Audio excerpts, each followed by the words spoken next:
Break ನಂತರ ನಮ್ಮ ಬೆಂಗಳೂರಿಗೆ ಸ್ವಾಗತ. ಸಾಹಸ ಸಿಂಹ ದಿವಂಗತ ವಿಷ್ಣುವರ್ಧನ್ ಕನ್ನಡದ ಖ್ಯಾತ ನಟ. ಆದರೆ ಇದೀಗ ಅವರ ನಟನೆಯೇ ವಿವಾದದ ಕೇಂದ್ರ ಬಿಂದುವಾಗಿದೆ. ಮಾತಾಡ್ ಮಲ್ಲಿಗೆಯಲ್ಲಿ ವಿಷ್ಣು ನಟನೆ ಕೆಟ್ಟದಾಗಿದೆ ಅನ್ನೋ ವಿಮರ್ಶೆ ಈಗ ಸಾಹಸ ಸಿಂಹ ವಿಷ್ಣು ಅಭಿಮಾನಿಗಳ ಕಣ್ಣು ಕೆಂಪಾಗಿಸಿದೆ. ಪುಸ್ತಕ ಬರೆದಿರೋ ಮುಕುಂದರಾಜ್ ತನ್ನ ಲೇಖನದಲ್ಲಿ ಈ ಚಿತ್ರದ ಸೋಲಿಗೆ ವಿಷ್ಣು ಕೆಟ್ಟ ನಟನೆಯೇ ಕಾರಣ ಅಂತ ಬರೆದುಕೊಂಡಿದ್ದಾರೆ.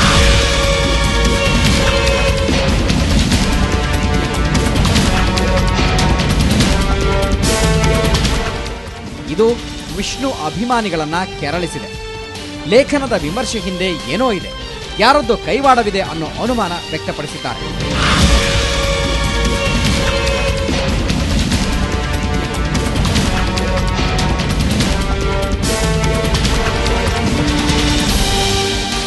ಸೋಲಿಗೆ ವಿಷ್ಣು ಕಾರಣ ಅಂತ ಹೇಳ್ಬಿಟ್ಟು ಹೇಳುವಂಥ ಕೆಲಸ ಕೂಡ ಮಾಡ್ತಾರೆ. ಮತ್ತು ಇನ್ನೊಂದು ಸಿನಿಮಾ ನಟರೇನು ಸ್ವಾತಂತ್ರ್ಯ ಹೋರಾಟಗಾರರ ಅಂತ ಕೂಡ ಹೇಳ್ತಾರೆ. ಅಂದರೆ ಅದರಲ್ಲಿ ರಾಜ್ಕುಮಾರು ಬಂದರು, ವಿಷ್ಣುವರ್ಧನ್ ಬಂದರು, ಎಲ್ಲರೂ ಬಂದರು. ಸೊ ಈ ವ್ಯಕ್ತಿಗೆ ಏನು ಉದ್ದೇಶ ಇದೆ ಅನ್ನೋದು ಸ್ಪಷ್ಟತೆ ಇಲ್ಲ. ನಾಗತಿಹಳ್ಳಿ ಅವರು ಒಪ್ಕೊಂಡಿದ್ದಾರೆ ಆ ಸಿನಿಮಾ ಸೋಲಿಗೆ ಎಲ್ಲರೂ ಕಾರಣ ಮತ್ತು ನಂದು ತಪ್ಪಾಗಿತ್ತು ಅಂತ. ಬಟ್ ಇವರು ಅದನ್ನು ನಾಗತಿಹಳ್ಳಿ ಅವರ ಮುಖಸ್ತುತಿ ಮಾಡೋಕ್ಕೋಸ್ಕರ ಈ ವೇದಿಕೆಯನ್ನು ಬಳಸ್ಕೊಂಡ್ರು. ವಿಷ್ಣು ಅಭಿಮಾನಿಗಳ ಆಕ್ರೋಶಕ್ಕೆ ಪ್ರತಿಯಾಗಿ ಮುಕುಂದರಾಜ್ ತಮ್ಮ ನಿಲುವನ್ನು ಸಮರ್ಥಿಸಿಕೊಂಡಿದ್ದಾರೆ. ಎಲ್ಲದಕ್ಕೂ ವಿಮರ್ಶೆಗಳು ಇರಲೇಬೇಕು ಅಂತ ಹೇಳಿದ್ದಾರೆ.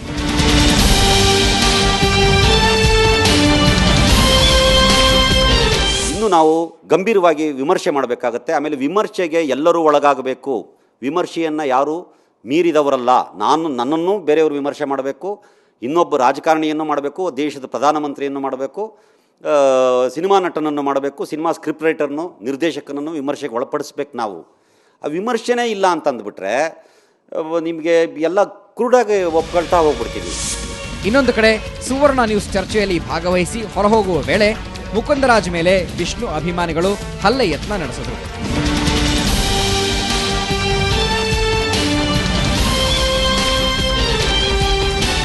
ಒಟ್ಟಾರೆ ಚಂದ್ರಮಾನ ಪುಸ್ತಕ ಈಗ ವಿಷ್ಣು ಅಭಿಮಾನಿಗಳ ಆಕ್ರೋಶಕ್ಕೆ ಗುರಿಯಾಗಿದೆ.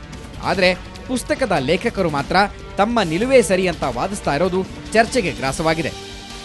ಬೆಂಗಳೂರಿನಿಂದ ರೇವನ್ ಪಿ ಜೇವೂರ್, ಸುವರ್ಣ ನ್ಯೂಸ್. ಬಿಎಂಆರ್ಸಿಎಲ್ನ ಪ್ರಧಾನ ವ್ಯವಸ್ಥಾಪಕ ವಸಂತರಾವ್ಗೆ ನ್ಯಾಯಾಲಯ 25,000 ದಂಡ ವಿಧಿಸಿದೆ. 2011ರಲ್ಲಿ ಆರ್ಟಿಐ ಕಾರ್ಯಕರ್ತ ನರಸಿಂಹಮೂರ್ತಿ ಅನ್ನೋರು ಮಾಹಿತಿ ಕೇಳಿದ್ರು. ಅದಕ್ಕೆ ಉತ್ತರವನ್ನೂ ನೀಡದೆ ಕೋರ್ಟ್ಗೂ ಆಗಮಿಸದೇ ಇರೋ ಕಾರಣಕ್ಕೆ ರಾಜ್ಯ ಮಾಹಿತಿ ಹಕ್ಕು ಆಯೋಗ ಈ ಆದೇಶ ಹೊರಡಿಸಿದೆ. ವಿಧಾನಸೌಧದ ಮೆಟ್ರೋ ಕಾಮಗಾರಿಯ ಹಿನ್ನೆಲೆಯಲ್ಲಿ ಅಂಬೇಡ್ಕರ್ ಪ್ರತಿಮೆ ಬೇರೆಡೆಗೆ ಸ್ಥಳಾಂತರಿಸಲಾಗಿತ್ತು.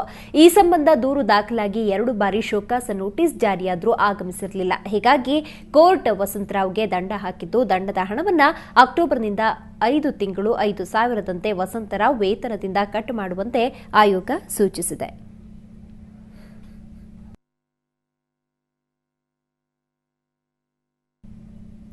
ಕಳೆದ 23 ದಿನಗಳಿಂದ ವೇತನಕ್ಕಾಗಿ ಅನಿರ್ದಿಷ್ಟಾವಧಿ ಧರಣಿ ನಡೆಸ್ತಾ ಇರುವ ರಾಜ್ಯದ ಖಾಸಗಿ ಶಾಲಾ ಕಾಲೇಜುಗಳ ಶಿಕ್ಷಕರು ಇಂದು ರೈಲ್ವೆ ನಿಲ್ದಾಣದಲ್ಲಿ ಭಿಕ್ಷಾಟನೆ ಮಾಡುವ ಮೂಲಕ ವಿನೂತನ ಪ್ರತಿಭಟನೆ ನಡೆಸಿದರು.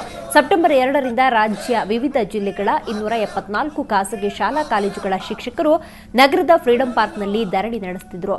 ಸರ್ಕಾರ ಈ ವಿಚಾರಕ್ಕೆ ಸ್ಪಂದಿಸಿಲ್ಲ. ಹೀಗಾಗಿ ಇಂದು ಪ್ರತಿಭಟನಾ ನಿರತ ಶಿಕ್ಷಕರು ತಮ್ಮ ಹೊಟ್ಟೆ ತುಂಬಿಸಿಕೊಳ್ಳಲು ಭಿಕ್ಷಾಟನೆ ಮಾಡುವುದರೊಂದಿಗೆ ವಿನೂತನ ಪ್ರತಿಭಟನೆ ನಡೆಸಿದರು.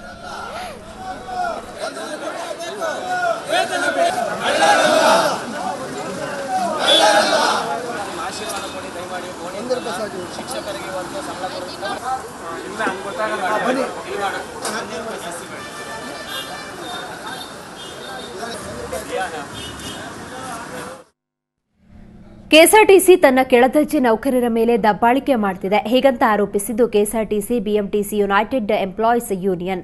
ಬೆಂಗಳೂರಿನ ಕೆಎಸ್ಆರ್ಟಿಸಿ ಮುಖ್ಯ ಕಚೇರಿ ಮುಂದೆ ಪ್ರತಿಭಟಿಸಿದ ನೌಕರರು ಅಧಿಕಾರಿಗಳ ದುರಾಡಳಿತದಿಂದಾಗಿ ಕೆಲಸ ಕಳೆದುಕೊಂಡ ಎಲ್ಲ ಚಾಲಕ ನಿರ್ವಾಹಕರನ್ನ ಪುನರ್ ನೇಮಕ ಮಾಡಿಕೊಳ್ಳಬೇಕೆಂದು ಆಗ್ರಹಿಸಿದರು. ಅಲ್ಲದೆ ಸಾರಿಗೆ ಸಂಸ್ಥೆಯ ಆಡಳಿತ ಪದ್ಧತಿಯನ್ನು ಸಮಗ್ರವಾಗಿ ಪುನರ್ ರೂಪಿಸಲು ಉನ್ನತ ಮಟ್ಟದ ಸಲಹಾ ಸಮಿತಿ ರಚಿಸಬೇಕೆಂದು ಒತ್ತಾಯಿಸಿದರು.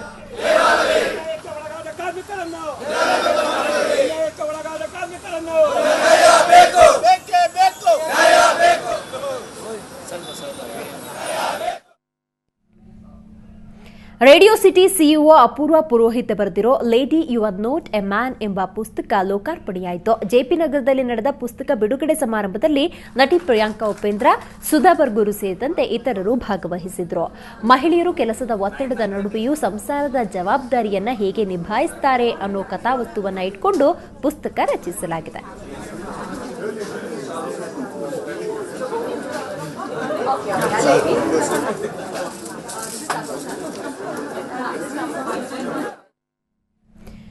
ನಮ್ಮ ಬೆಂಗಳೂರು ಮುಂದುವರಿಯುತ್ತೆ ಮತ್ತೊಂದು ಬ್ರೇಕ್ನ ನಂತರ.